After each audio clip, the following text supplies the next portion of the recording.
ನಮಸ್ತೆ ಎಲ್ರಿಗೂ, welcome to Geetha Ninganagouda YouTube channel. So ಶುಭೋದಯದ ನುಡಿಯೊಂದಿಗೆ ಮತ್ತೆ ನಿಮ್ಮನ್ನು ಭೇಟಿ ಆಗ್ತಾ ಇದ್ದೀನಿ. ಇವತ್ತಿನ ಒಂದು ಶುಭೋದಯದ ನುಡಿ, ಬೇರೆಯವರಿಗೆ ಕೊಡ್ತಕ್ಕಂಥ ಸಮಯವನ್ನು ನಿಮಗೆ ನೀವು ಕೊಟ್ಟು ನೋಡಿ, ಅದರ ಪರಿಣಾಮವೇ ಅದ್ಭುತವಾಗಿರ್ತಕ್ಕಂಥದ್ದು ಅಂಥೇಳಿ. ಹಾಗಾದರೆ ಈ ಮಾತನ್ನು ನಾನು ಯಾಕೆ ಹೇಳ್ತಾ ಇದ್ದೀನಿ ಅಂತ ಹೇಳಿದ್ರೆ, ನಿನ್ನೆ ಒಂದು ಅನುಭವ ಆಯ್ತು ನನಗೆ. ಏನು ಅಂತ ಹೇಳಿದ್ರೆ, ಸುಮ್ಮನೆ ಹಾಗೆ ಸ್ವಲ್ಪ ಹುಷಾರಾಗಿತ್ತು, ಫ್ರೀ ಇದ್ದೆ, ಎಲ್ಲೂ ಹೋಗೋದು ಇರಲಿಲ್ಲ. ಸೊ ಹಾಗೆ ಸುಮ್ಮನೆ ಸಾಯಂಕಾಲ ಏನೋ ಒಂದು ರೀಸನ್ನಿಗೆ ನಮ್ಮ ಮನೆಯಿಂದ ಒಂದು 4 ಮನೆ ಬಿಟ್ಟು ಹೋದೆ. ನಾನು ಅವ್ರ ಮನೆಗೆ ಹೋದೆ, ಏನೋ ಕೇಳಲಿಕ್ಕೆ ಹೋದೆ, ಜಸ್ಟ್ ಕೂತಾಗ ಏನಾಯಿತು ಅಂತ ಹೇಳಿದ್ರೆ, ಅವ್ರ ಮನೆಯಲ್ಲಿ ಒಂದು ಇನ್ಸಿಡೆಂಟ್ ಆಗಿತ್ತು. ಸೊ ಇನ್ಸಿಡೆಂಟು ಹೋಗ್ಲಿಕ್ಕೆ ಹೋಗೋದಿಲ್ಲ. ಬಟ್ ನೋಡ್ರಿ, ಇಲ್ಲಿ ಯಾವ ರೀತಿ ಸಮರ್ಥನೆ ಮಾಡ್ಕೋತಾ ಇದ್ರು ಅಂತ ಹೇಳಿದ್ರೆ, ನಾನು ಕೂತಿದ್ದೆ, ಬಟ್ ನಾನೇನೂ ಕೇಳಿರಲಿಲ್ಲ. I didn't ask to them, ಏನೂ ಕೇಳಿರಲಿಲ್ಲ. ಬಟ್ ಅವರೇ ಎಲ್ಲ ಹೇಳಿದರು, ಹೌದಾ, ಓಕೆ, ಇರಲಿ ಬಿಡಿ, ಪರವಾಗಿಲ್ಲ, ಆಗಿದ್ದಾಗ ಹೋಯಿತು.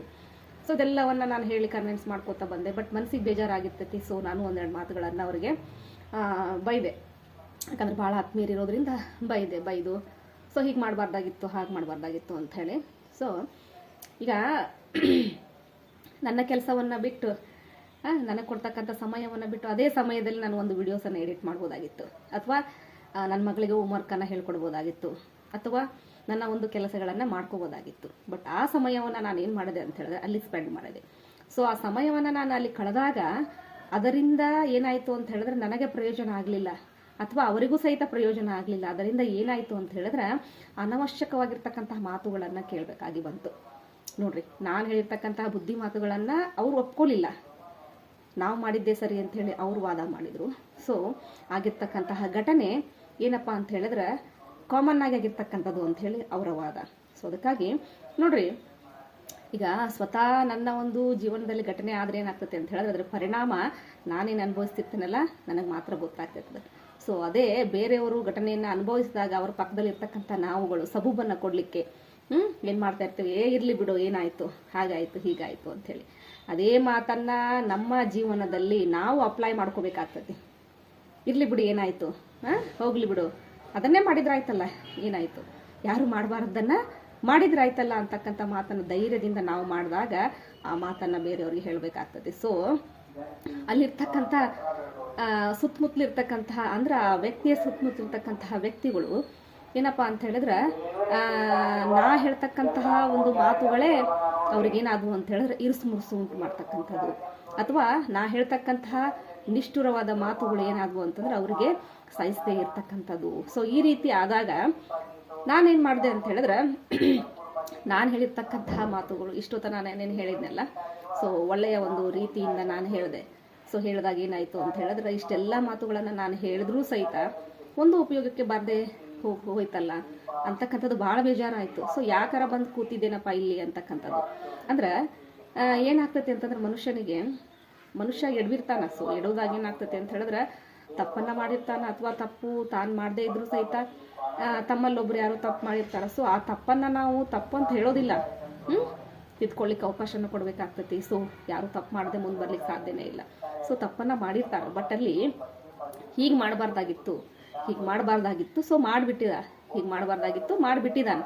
ಸೊ ಅವಾಗ ಏನಾಗ್ತೈತಿ ಅಂತ ಹೇಳಿದ್ರೆ, ನಾವು ಏನು ಮಾಡಬೇಕು ಅಂತ ಹೇಳಿದ್ರೆ, ಒಂದು ಸೂಕ್ತವಾಗಿರ್ತಕ್ಕಂತಹ ನಿರ್ಣಾಯಕ ಹಂತಕ್ಕೆ ಬರಬೇಕಾಗ್ತೈತಿ.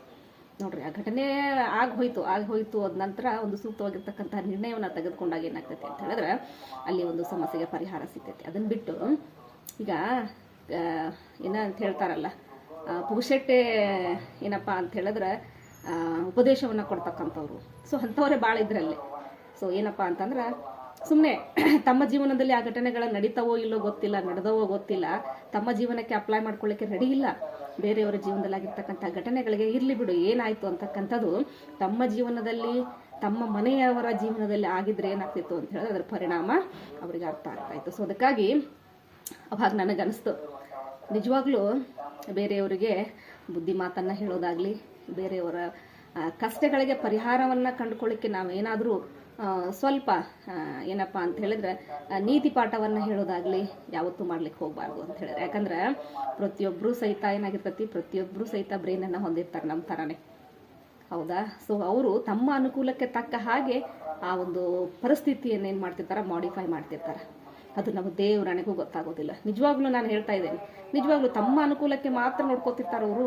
ಆ ಒಂದು ಬೇರೆಯವರ ಒಂದು ದೃಷ್ಟಿಯಲ್ಲಿ ನಾವು ಯಾವ ರೀತಿ ಕಾಣ್ತೀವಿ ಅಂತಕ್ಕಂಥದ್ದು ಯೋಚನೆ ಮಾಡೋದಿಲ್ಲ ಅವರು. ಸೊ ಅದಕ್ಕಾಗಿ ನಿನ್ನೆ ಯಾಕಿಷ್ಟು ನನಗೆ ನೋವಾಗೈತೆ ಅಂತ ಹೇಳಿದ್ರೆ, ನಾನು ಕೂತಿರ್ತಕ್ಕಂತಹ ಜಾಗ ಏನಪ್ಪಾ ಅಂತಂದ್ರೆ ಕುಸ್ತು ಹೋಯ್ತು. ಎದ್ದು ಬರ್ಲಿಕ್ಕೆ ನನಗೇನಾಯ್ತು, ಬಹಳ ಕಷ್ಟ ಆಯ್ತು. ಆ ರೀತಿ ಏನಾಯ್ತು ಅಂದ್ರೆ ಅಂತ ಮಾತುಗಳನ್ನ ಕೇಳಿ ಬರ್ಬೇಕಾಯ್ತು. ಸೊ ನೋಡಿ, ಇದೆಲ್ಲ ಆಗಿದ್ದು ಯಾಕೆ ಹೇಳ್ರಿ, ನಾನು ಹೋಗಿ ಕೂತಿದ್ರಿಂದ, ನನ್ನ ಸಮಯವನ್ನು ಅಲ್ಲಿ ಕೊಟ್ಟಿದ್ರಿಂದ. ಸೊ ಅದರಿಂದ ನನಗೆ ಎಳ್ಳಷ್ಟು ಪ್ರಾಫಿಟ್ ಆಗಲಿಲ್ಲ ಹೊರತು ಮನಸ್ಸಿಗೆ ಬೇಜಾರಾಯಿತು. ಭಾಳ ಲೇಟಾಗಿ ನಾನು ನಿದ್ದೆ ಜಾರಿದೆ. ಸೊ ಯಾಕಾದರೂ ಹೋದೆ, ಯಾಕಾದರೂ ನಾನು ಅವರಿಗೆ ಏನಪ್ಪ ಒಂದು ಕೆಲವೊಂದಿಷ್ಟು ಅಡ್ವೈಸನ್ನು ಮಾಡಲಿಕ್ಕೆ ಹೋದೆ ಅಂಥೇಳಿ. ನೋಡ್ರಿ, ನಾವು ನಿಜವಾಗ್ಲೂ ನಿಷ್ಠುರವಾಗಿ ಅಡ್ವೈಸ್ ಮಾಡದೆ ಹೋದ್ರೂ ಸಹಿತ ತಪ್ಪುಗಳು ಒಂದರ ಮೇಲೊಂದು ಜರುಗ್ತಾನೆ ಇರ್ತಾವೆ.